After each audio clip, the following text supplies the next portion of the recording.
আসসালামু আলাইকুম। কি অবস্থা সবার? কেমন আছেন? আশা করছি যে যেখান থেকে আজকের ভিডিওটি দেখছেন সবাই ভালো আছেন, সুস্থ আছেন। আলহামদুলিল্লাহ আমরাও ভালো আছি। আজকের দিনটা খুব সকাল থেকে শুরু করেছি। সাধারণত আমি এত সকালে ঘুম থেকে উঠি না। তো আপনাদের ভাইয়ার আজকে একটা অফিসের কাজে খুব সকালে উঠতে হয়েছে। তো তখন আমি আর উঠে ঘুমাইনি। তো উঠেই কিন্তু অনেক কাজ করেছি। তো ভাবলাম আপনাদের সাথে একটু শেয়ার করি। তো আমার অনেকগুলো মানি প্লান্ট একদম ঝুলন্ত অবস্থায় ছিল। তো ওগুলোর গ্রোথটা তেমন ভালো হচ্ছিল না। তো কাটিং করেছি কিছু গাছ। তো ভাবলাম এগুলোকে আমি টবে লাগিয়ে দেব। ছাদে তো অনেক মাটি পড়ে আছে, তো ওখান থেকে কিছু মাটি নিয়ে এসেছি। আর আপনাদের ভাইয়াকে ফোন করে বলেছিলাম যে দোকানে কাউকে দিয়ে কিছু টব পাঠিয়ে দিতে। তো এই তো এরকম স্কোয়ার শেপের আমি আবার কিছু টব নিয়েছি। এখানে 5টা টব এনেছিলাম, তবে 4টাতে গাছ লাগিয়েছি। গাছ লাগানোর পূর্বে আমি সবসময় যেটা ফলো করি, টবের যে এই জায়গাগুলো মার্ক করা থাকে এগুলোকে সবসময় ছিদ্র করে দেই। এতে করে গাছের যে পানিটা থাকে এক্সট্রা সেটা কিন্তু খুব সুন্দরভাবে পড়ে যায়। আর গাছের গোড়াও কিন্তু পচে না। আপনারা যারা গাছ লাগান অবশ্যই এই ব্যাপারটা ফলো করবেন। আর যারা এই কাজটা করেন তাদের তো বলার কিছু নেই।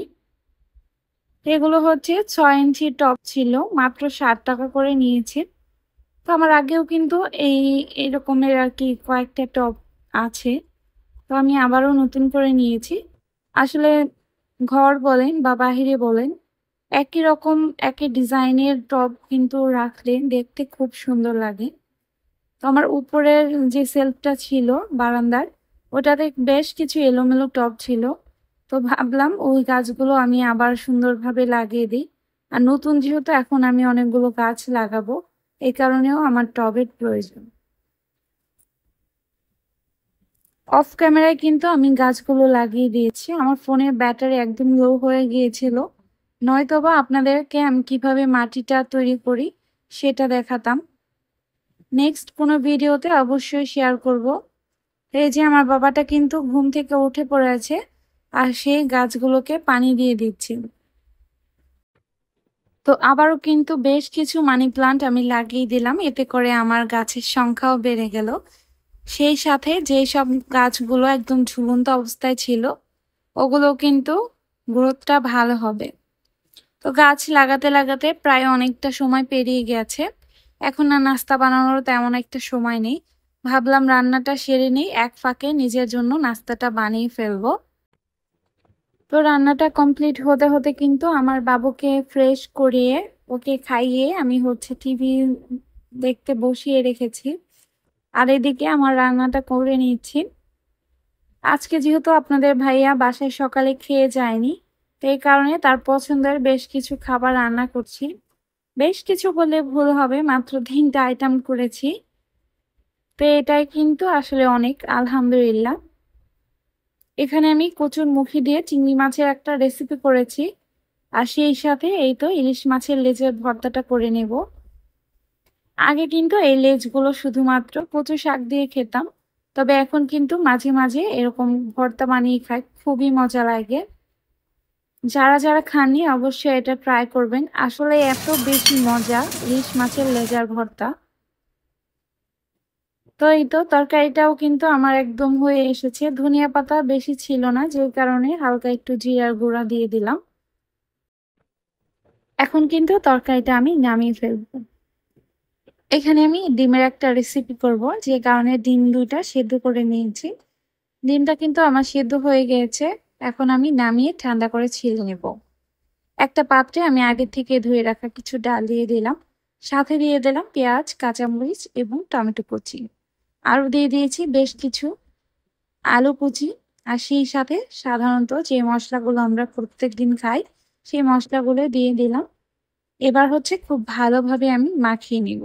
সাথে কিন্তু আমি পরিমাণ মতো একটুখানি সরিষার তেল দিয়ে দেব। সরিষার তেল দিয়ে কিন্তু যে কোনো খাবার রান্না করলে খুবই মজা হয়। এখানে আমি তেলটা দিয়ে আবারও বেশ কিছুক্ষণ মশলাটা মাখিয়ে নেব। আর তারই সাথে কিন্তু আমি পরিমাণ মতো পানিটা দিয়ে দেব। ব্যাস অর্ধেক রান্না কিন্তু আমার শেষ হয়ে গেল। এবার হচ্ছে আমি চুলায় বসিয়ে দেব একটা ঢাকনা দিয়ে। ডালটা সিদ্ধ হওয়া পর্যন্ত রান্না করব। এদিকে আমি ইলিশ মাছের লেজগুলো খুব ভালোভাবে বেছে নিয়েছি কাটা। এবার হচ্ছে আমি সাথে কিছু কাঁচা পেঁয়াজ, কাঁচা মরিচ আর হচ্ছে ধনিয়া পাতা দিয়ে মাখিয়ে নেব। আর আগে থেকে যে ভেজে রাখা পেঁয়াজ কুচিটা ছিল আর সেই সাথে শুকনা মরিচ, এগুলোকে খুব ভালোভাবে মাখিয়ে আমি হচ্ছে সামান্য একটু সরিষার তেল দিয়ে দিব।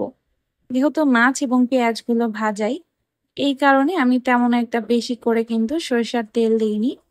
পরিমাণ মতো তেলটা দিয়ে আবারও কিছুক্ষণ ভালো করে নেড়ে চেড়ে ব্যাস রেডি হয়ে গেল ইলিশ মাছের লেজের ভর্তা। সত্যি খুবই দুর্দান্ত ছিল। এটা আমি আগে জানতাম না যে আসলে এত বেশি টেস্ট হয়। তো আপনারাও কিন্তু যারা যারা ট্রাই করেননি অবশ্যই ট্রাই করবেন। আর এই তো আমার রান্নাটা কিন্তু অনেকটা হয়ে এসেছে। আর দেখেন 12টা বেজে গিয়েছে, এখন অবধি কিন্তু আমি আমার সকালে নাস্তাটা করিনি। এখন এই তো ফ্রিজ থেকে একটা রেডিমেড যে মিল্কটা থাকে প্রাণের, ওইটা বের করে নিয়েছি, চা বানিয়ে নিলাম। 2 কাপ চা রেডি করে নিয়েছি, আমার বাবাটাও খাবে। সেও কিন্তু আমার মতো চা লাভার, তবে তাকে আমি সব সময় দিই না। তো আপনাদের সবার দোয়ায় ও কিন্তু এখন একটু সুস্থ আছে। তো এই তো আমাদের সকালে নাস্তাটা কিন্তু একদম রেডি হয়ে গেল। আর দেখেন রান্নাঘরের কি অবস্থা। তো আস্তে ধীরে কিন্তু নাস্তাটা সেরে আবারও রান্নাঘরে চলে যাব সবকিছু গুছিয়ে নিতে। সে কিন্তু চা দেখে খুবই খুশি হয়েছে আর সাথে সাথে একটা ব্রেড নিয়ে খাওয়ার চেষ্টা করছে। তো এখন আমরা হচ্ছে একটু টিভি দেখবো আর সেই সাথে খাবারটাকে এনজয় করব। বাচ্চাদের সাথে বসে খেলে কিন্তু খুবই ভালো হয় আর ওরাও খেতে খুব আগ্রহী হয়। যেহেতু বাসায় আমি একাই থাকি, চেষ্টা করি প্রত্যেক বেলার খাবারটা ওকে সাথে নিয়েই খেতে। এই তো এখানে হচ্ছে বসে বসে একটু হুজুরের বয়ান শুনছিলাম, যেহেতু রান্না বাড়া মোটামুটি কমপ্লিট। তো এই তো রান্নাগুলো কিন্তু আমি টেবিলে রেখে দিয়েছি আর খুব সুন্দরভাবে সাজিয়ে নিয়েছি আপনাদের ভাইয়ার জন্য। আর এখানে হচ্ছে যেহেতু কাজ শেষে হয়ে গিয়েছিল, রান্নাঘরটা আমি একটু ডিপ ক্লিন করেছি, উপরের সেলফ গুলো। তো এভাবে করে আবার একটু সাজিয়ে নিয়েছি। আসলে সুন্দর করে সাজিয়ে গুছিয়ে রাখলে দেখতে খুব ভালো লাগে। তো আজকের ভিডিওটা এ পর্যন্ত, সবাই ভালো থাকবেন, আমাদের জন্য দোয়া করবেন। আল্লাহ হাফেজ।